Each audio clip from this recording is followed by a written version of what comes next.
All right, we are live. Welcome everybody to Minecraft Ed After Chats. This is the place where we come and hang out for about a half an hour to cover the highlights of the night. I know these Twitter chats are sometimes a little bit difficult to follow. There's a lot of conversations going on, a lot of communication. So it makes it really nice when we get an opportunity to hang out with the host of the night and talk about some of the highlights from the questions. So this was a really, really interesting chat, and we were joined by the one, the only, the great and amazing John Miller. So welcome, John. Thank you. Yes, What you were talking welcome, about. John. Thank you so much for joining us. Thank you. I'm honored to be part of it. Thank you. Well, it's well deserved, and the topic for tonight was absolutely perfect for you. So the topic that we discussed tonight, for those of you who are joining us who didn't get a chance to come into the actual live Twitter chat, the topic was inspiring young readers and writers with Minecraft. And I think we all agree that Minecraft has become this amazingly powerful tool for inspiring authentic reading and writing where other methods just can't compete. Would you agree with that? Oh yeah, definitely. It's changed the way I've taught for the last 4 years, and I'll go on out as far and say it's changed my life because of what it's done for me as an educator in the second half of his career. It's reinvigorated me, and it's opened so many doors. Awesome. Okay, so the format of this, everybody, a couple of things that I want to take care of. First of all, if you are watching this live, you can feel free to use the live stream, the live link comments. You can add a comment, you can ask a question, put your hand up, raise your hand. Don't worry, we won't flip the lights on and off. But yeah, so there's the comment section. I think it's working. If you are having trouble with the comment section, don't hesitate to send us. I've got my tweet deck open. I will be keeping an eye on questions coming in from the audience. So if you want to use hashtag MinecraftEd on Twitter, you can always fire us a question there if you have a specific question that you wanted to ask John or get a little feedback on a response that you've done. The format of this, we're going to kind of go through the questions and talk about some of the highlight questions that we saw, or the highlight answers to the questions. So question one, what was question one, John? Question one was about oral language and how you've seen students use oral language in class with Minecraft. All right, so let's start with question one. Was there anything coming out, whether it be from the student responses, from the student areas, or the teacher area, because we did two formats of questions, one for students and one for teachers. Was there anything that really struck you as being an important point to cover? For me, it's from what folks were saying. I think they were getting many different aspects of oral language and kids using language production in class, and that was kind of what I was looking for in that. And so I got some great answers and responses from folks, including the kids using discussions and back and forth in class, tutorials, helping each other. I have that issue as well, and I love when that happens, of kids jumping out of their seats to run across the classroom to talk to their friends, or kids just yelling and screaming across the classroom what's going on, which is fun because it's appropriate. It's what kids do, and they're excited, and they're having a conversation and a discussion. And it's okay to have a noisy classroom. It really is, and I think that's what I got out of that question from the comments I saw. I like it. Yeah.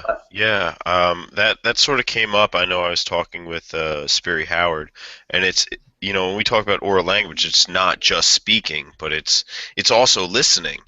And these kids, they are developing, their listening skills, and when students are presenting, they're enraptured. You see them looking at the presenter, making eye contact, they're engaged, they're asking questions that are relevant to the presentation, and let's not forget the listening skills. I think that's so important, and I'm glad that you brought that up, John.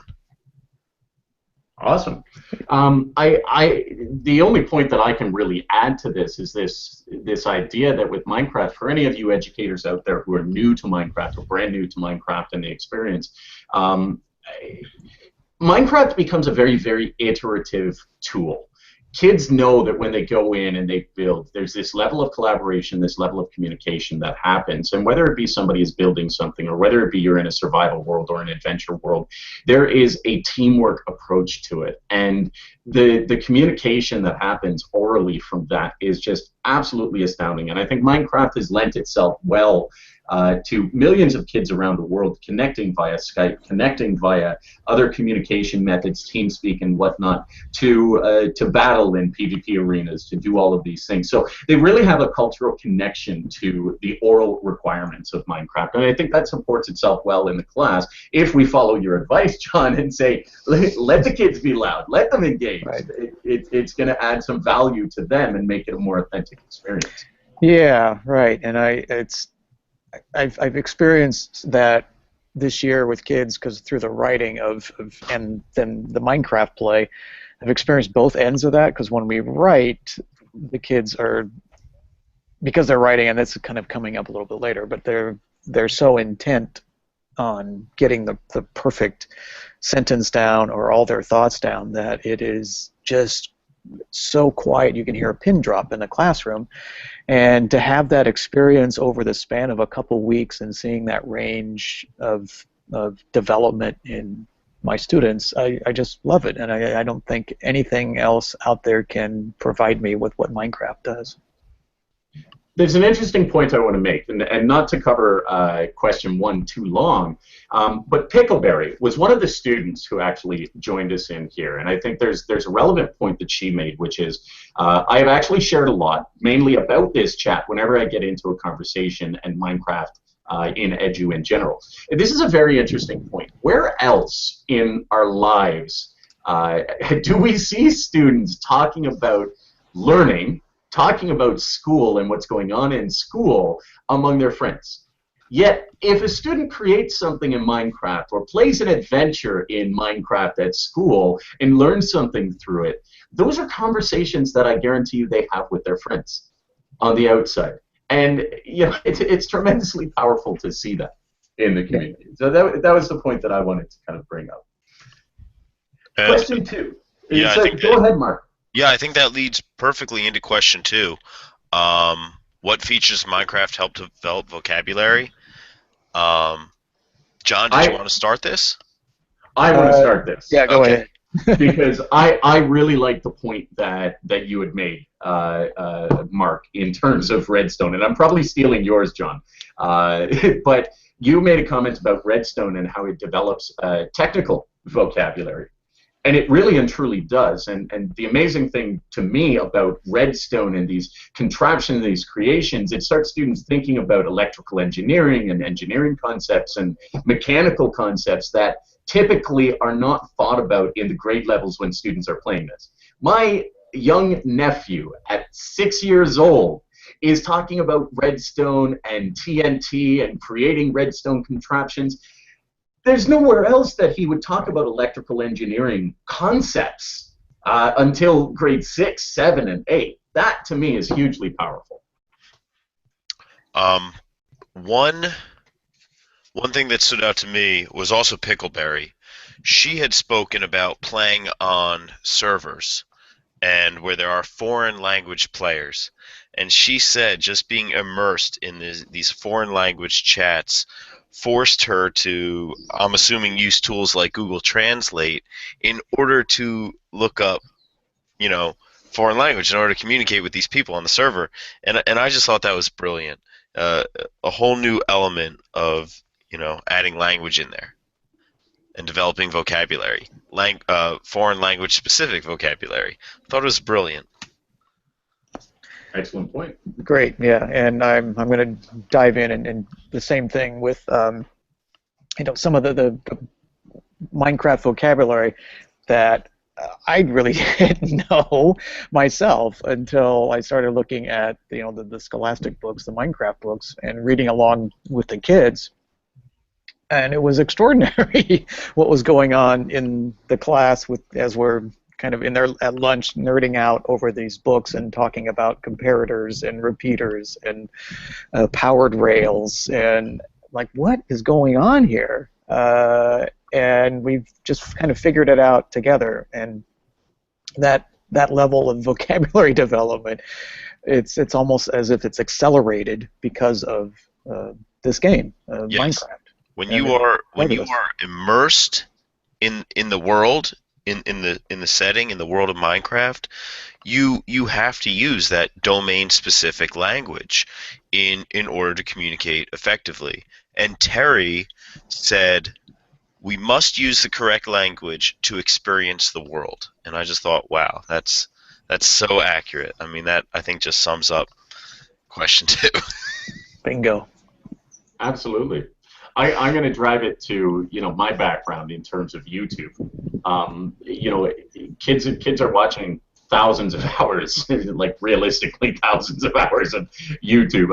Actually, it's 1.4 billion views per month in terms of Minecraft, and a lot of what the kids are watching is us adults, us older level people using language that they typically wouldn't get access to. So again, it goes back to this authentic experience, and I think the language itself becomes this part of the Minecraft experience, and drawing that into the classroom is just, you can't go wrong with it. Question Absolutely. 3 on Question. the teacher end was, in what ways can Minecraft be used to support creative writing? And this was a really, really interesting one. There was amazing stuff coming out here. Am I starting this one? Mark? Go ahead. So, I don't know who tweeted this out, but great blog post on medieval Birmingham. Did you guys see that? Hey. That was John Miller. Phenomenal blog post. You tweeted it out about a week ago, and I just kind of refreshed myself looking it over today. But just talking about that experience of the kids experiencing the plague and then being able to write about it. You're taking a historical event and then putting it in that historical fiction setting. I thought it was brilliant, and I think historical fiction really lends itself well to some fantastic creative writing. So thank you for sharing out that blog post. I mean, it was very insightful and informative, and just the way you set up the world and realizing that you weren't going to be able to build such a massive map with the students that you had, so bringing in an outside club. And I'm sorry, you got to tell me the name of that group again. That was my build team that I assembled. I have a period at the end of the day that's kind of an elective exploratory period. And so I handpicked 5 kids that are remarkable builders, and I said to our counselor and scheduler, hey, could I have these guys in my last period class? And so they've been helping me build things and kind of code all the NPCs and everything, and I couldn't have done it without them. So they're the Random Goats build team. It's great. I love it. So we talked about this. I'm going to keep you talking on this subject because, again, you came out first of all with the the most amazing collaborative map development with what was her name? Melvina. Yeah. So you came out with that, and in that, I think one of the points that really drew me towards your style, your approach in bringing Minecraft into the classroom, and I'm a big pundit on.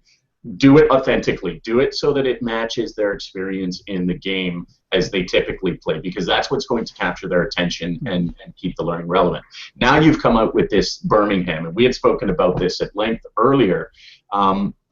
What benefits did you really see, and this is for all the educators that are out there, what benefits did you really see and growth in learning by creating an immersive experience, by creating an experience where a student is actually at play in the world, viewing all the characters as if they're in the first person with that happening to them? Yeah, it took me a while to kind of get to that point with my students where I felt that they would really benefit the most by going into that type of a world, other than, because I didn't want them to just like kids often do. They hop in a world and they run off in 47 different directions. I want that. I don't necessarily want to guide them all the time through it. They're not, when they come to me, they're not advanced Minecraft players. Most of them are very at the very beginning level of Minecraft. So it's kind of an evolution throughout the school year with my students, and I felt at this point I was able to drop them into a city a village that I was able to find resources online to be able to replicate it almost house by house that I had my build team do. And then not only that, but the resources that came with this fabulous video recreation were amazing because they had the actual citizens that lived in Birmingham in 1390, so, or in 1300. So we were able to actually code in with the NPCs actual people that were living there and their jobs, and then they could design the buildings for those people where they lived and where they worked. And so for the first part of the unit, that idea of letting the kids drop in and just run around and explore, see who's who, see who says hi to you, and they introduce themselves, the characters. Look for houses that are available for rent, because I put for rent signs up there. They had a little money, but they needed more, so they were going to need to find a job. And then literally moving into the village, their character was entered the village thinking they needed a job and trying to find some place to live. And after a couple of days, they did. They found a job. They could be a merchant. They could be a builder. They could be a craftsperson, or they could be a farmer. And there were jobs available. People were hiring and paying. And so that gave them some money to be able to rent a house. And so for the first about 7 days in the world, they were by themselves, and it was me just kind of wandering around, and I wanted them to gain experiences. We stopped with about 10 minutes to go each day, so they took out their book and quill and they wrote a little diary of who they met and a couple of keyword features of things. And so what's happening in this is they're being drawn into a story of their own life. Right. In essence, that level of immersion is so important. Yeah, they believed they were there. They bought into it very easily because they were working hard. Some of the kids figured out some merchants would sell you something at wholesale prices and you could resell it and make money that way. But I was listening to them, and as they were quickly making money, I would go in and change the price on them. And then the price would drop and collapse, and some kids made a big steal, and some kids lost it because they purchased. And I said, that's the market economy. That's what happens. Exactly. Right. So they would shift and find somebody else, and they all went their own directions, where they were interested in building, where they were interested in buying and selling, or if they were the crafting type of kids that wanted to create pots and things to sell. They did that, and they really got a job and got experience at working on a job. And so, go ahead, Mark. Well, I was just going to say, so this was sort of a question that came up, was about the writing and the journaling. So when did you include the writing and journaling? Was there a set time at the end of the lesson where the kids would write and journal, or were they writing and journaling throughout the lesson? When was the quill and book being utilized? They wrote, each day they were in, they wrote a quick little synopsis of who they met, just names, street names, because I was really working on details. The kids, they can write about things that are happening, but they can't really include those sensory details and details that tell a really good story, make for a good story. So we did that, but then in the second half of the unit, that's when I introduced a backstory that a colleague of mine put together that brought the plague. And so some characters were discussing the plague in this short story. So we read that, annotated it, and then the kids dove in and they played that part of the story out and for that day. Next day, another part of the story, and then third day, the third part of the story. So the plague is rumors of the plague. The plague is coming. What are we going to do? And then the plague arrives. And then they got to experience the plague in Birmingham, and with all the backstory. And at that point, I threw in the game part of it, the parkour. And now they just finished writing about it. So they let's be clear, because you just said you threw in the game part of it, and I'm going to stop you right there, because the entire events and activities that you had scaled up to that point, that is all the game part of it, realistically. So don't anybody out there think that, you know, only parkour is the game. Putting them in that immersive experience, giving them the opportunity to trade, to barter, to create those economic simulations, that is part of the game. And you know, kids are naturally attracted to that. So you did mention, and I don't want to interrupt, but we are going to move on to Q4. But before I do, clarify for us and sort of reiterate, now that they've just finished their writing, what is the result comparative to other ways of teaching that you've seen this immersive level impact their writing skills? This may sound strange, but now they take it seriously. I think they have a purpose to write, and I really truly believe they've made a connection. They have experiences to draw. Yeah, with what their language arts teachers have been telling them all along, that, you know, writing is important, writing's important. And I believe they really see that, oh, writing is fun, writing has a purpose, and more importantly for me, I think they're gaining that confidence that, wow, I can write. And at the beginning of the year, I don't think they had that kind of confidence at all. Many of them didn't. That's amazing, John. You know, we spent about 10 minutes on that question itself. I think that was valuable, though. Yes. I always love hearing those kinds of stories. And yeah, I was just going to say, if you have not seen John's blog post, please look through the Twitter stream, the Minecraft Ed stream. It'll be in our resources that'll go out with Participate Learn. Please check it out, read it. It's like a 5-minute read. It's phenomenal. I'll get John to share the blog post link with me, and I will make sure that it's in the description of this video as well. So don't worry, we'll make sure it's there. So moving on very quickly, question 4: fiction or nonfiction? Is Minecraft better suited for one over the other?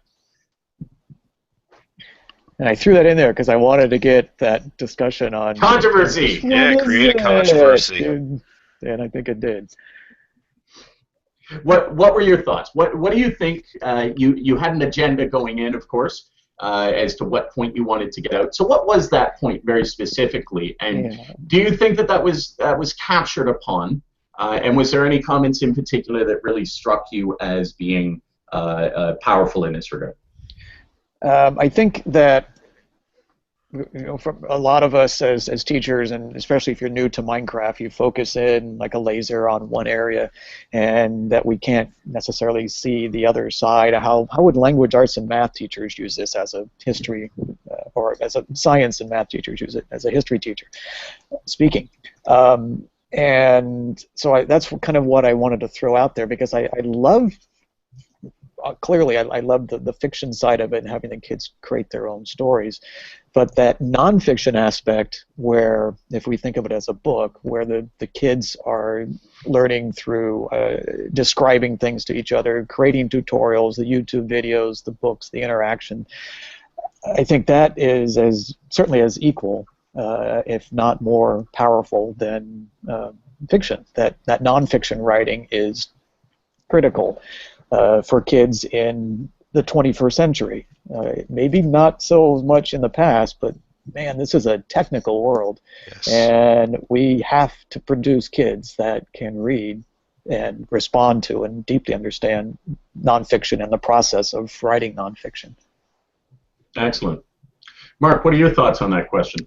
Well, I really enjoyed Kyle Calderwood's comment. He was talking about, I guess, the use of nonfiction and creating a rise of civilization in survival mode, where he would discuss key points of social evolution. I thought that would make a neat build. So I guess he was leaning towards nonfiction.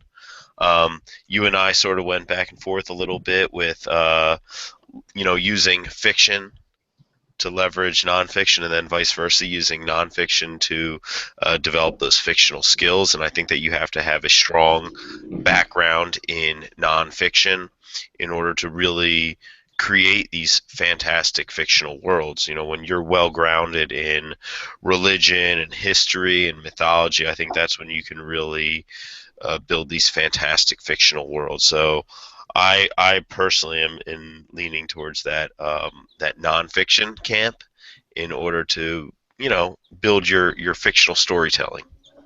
So again, I think that point comes across very well. John, you made the exact point. Mark, you just reiterated the point. Sorry, I don't mean to say you just reiterated. He's just pandering now. But you reiterated the point, and I think the bottom line is that there's value in both. And the interesting way that I see it, and I want to make this comment, is that we have to, again, going back to that point, we have to leverage both. In a good game that we create for our students to play, in a good world that we create, and as a game designer in Minecraft, this is one thing that we heavily focus on, is you have to have some element of engagement, and that element can be the nonfiction side.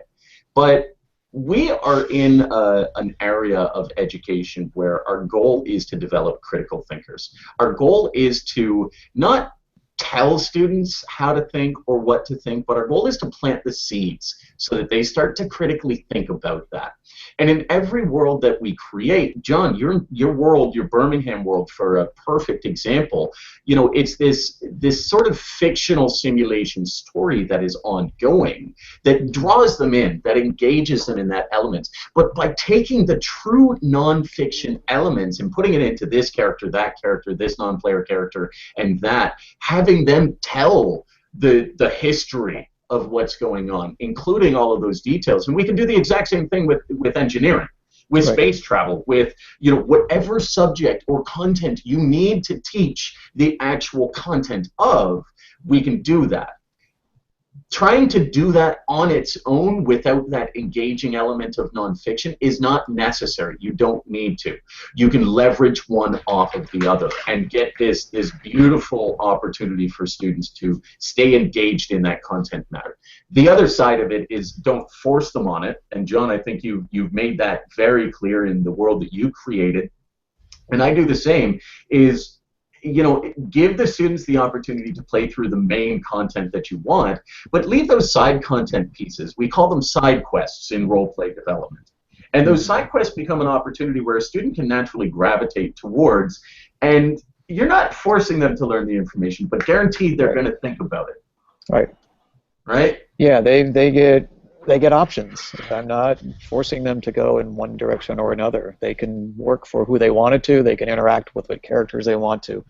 And what they're writing then, what I get in their writing is I get 150 totally different points of view and stories, and yet it has the history content in it.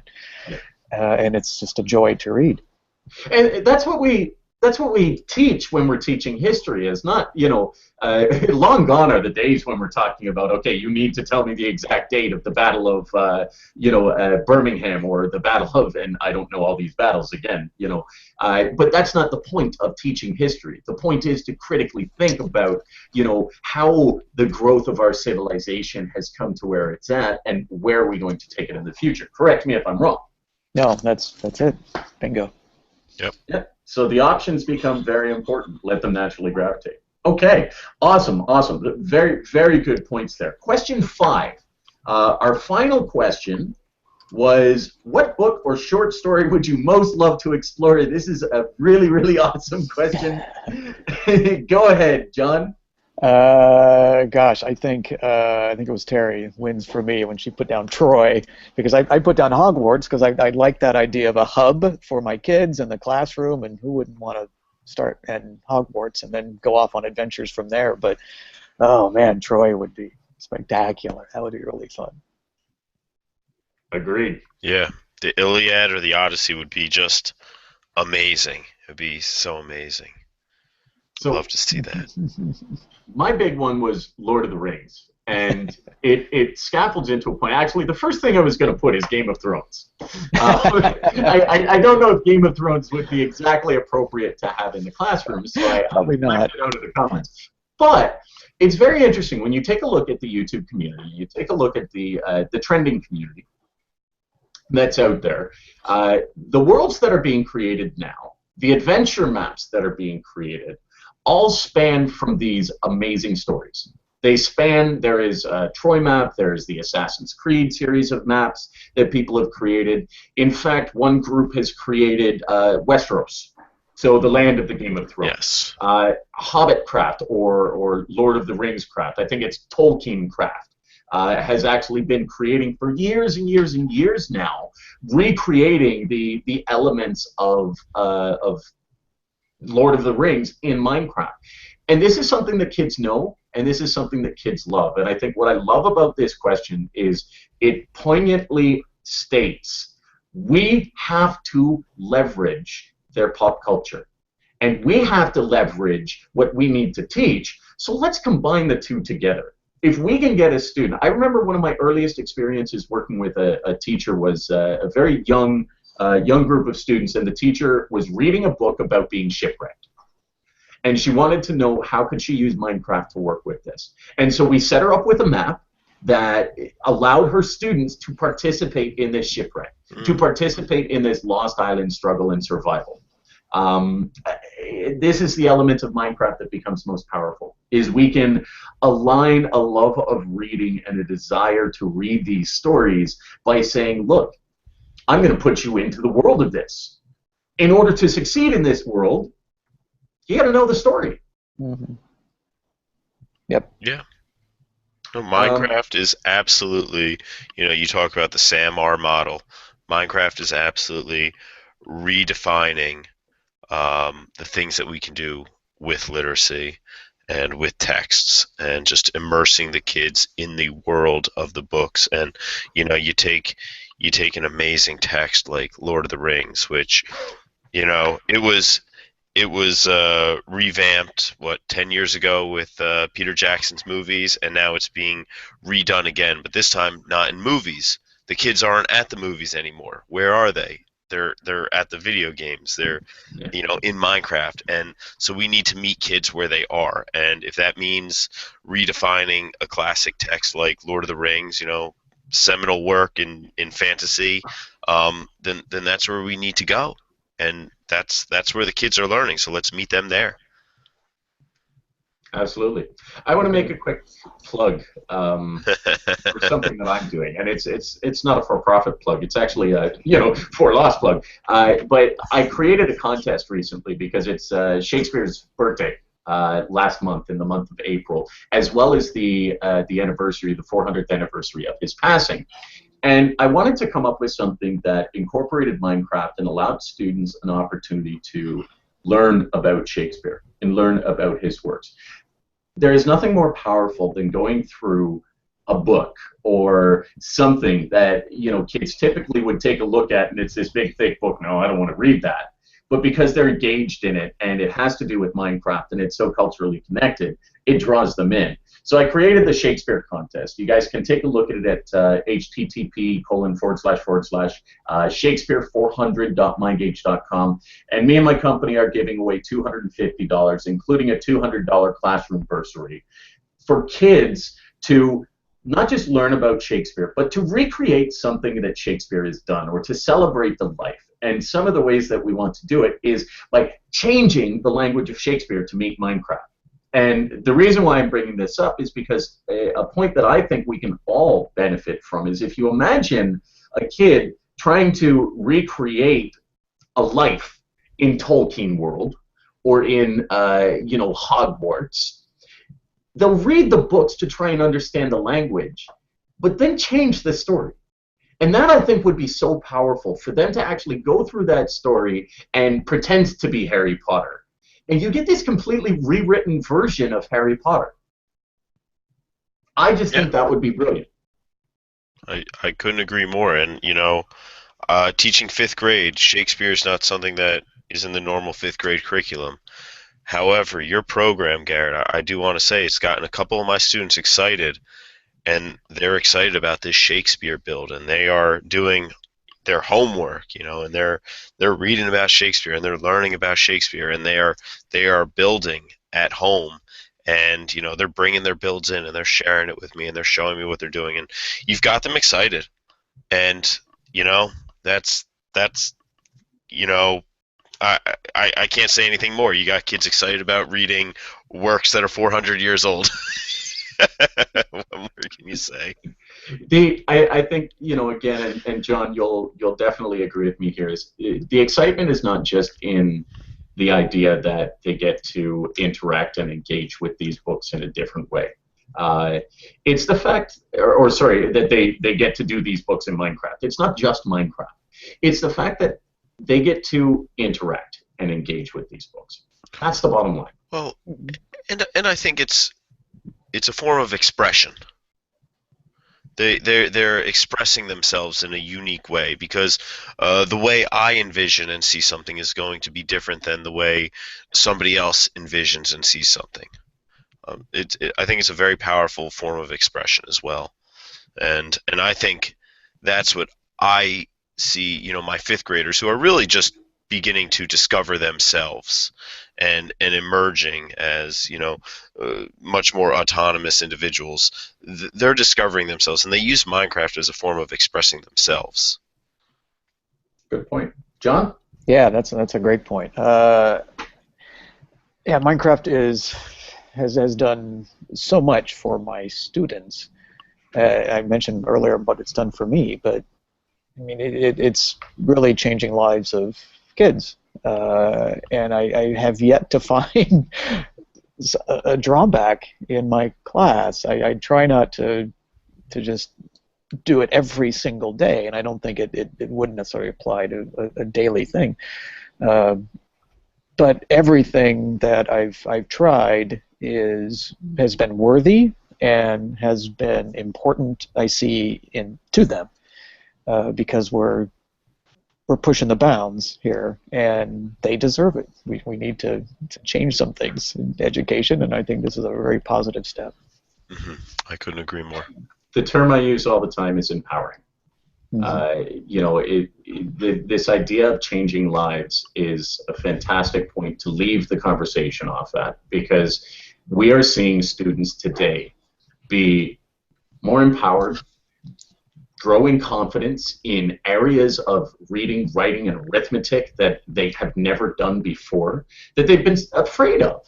And justifiably so, because it's, with Minecraft, it's no longer just a mark. It's, I get to show something, and there's a level of confidence development in that. So I think realistically, that becomes the final point, is Minecraft has this absolute ability, if we use it correctly, and I do want to leave this point in there, if we use it correctly, if we use it authentically and not just as a scapegoat for education or just as a worksheet development tool, kids will naturally get excited, engaged, and empowered by it. John, I can't thank you enough for the wonderful conversation, for the wonderful hosting job that you did on the Minecraft Ed Chat. Thank you. I truly look forward to other creations that you and your students come up with. And, congratulations again on being listed by TeacherCast as one of the top 10 Minecraft educators. Very, very well deserved. If you haven't seen that article, guys, go take a look at it. We are back next week on Minecraft Ed with a brand new topic. Mark, what's the topic next week? Next week we have Mark Stevens. Is it? Yes. It's pre-service teachers.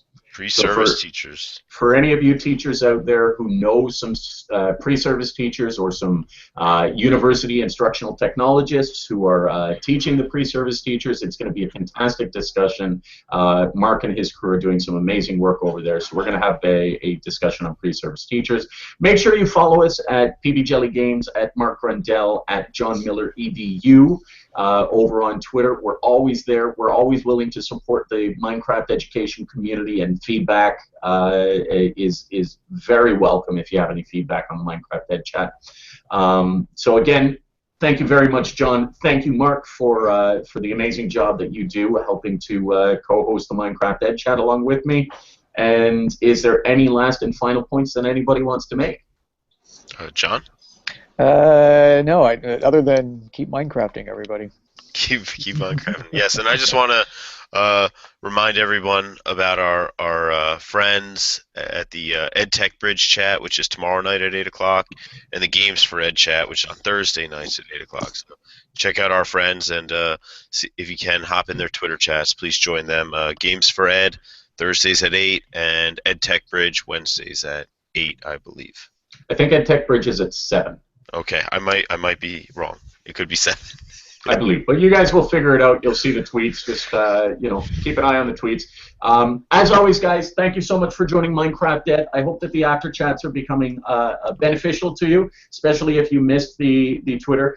One thing I do want is feedback. So please let us know if you are watching the after chats. If there's anything that you'd like to see us do differently, anything that you'd like to see us change, any way to make the question and answers a little bit easier for you, we'll do that. Thank you guys all very much, and we'll talk to you guys later. Keep Minecrafting, and have a great Minecraft, and have a good night. Bye. Night.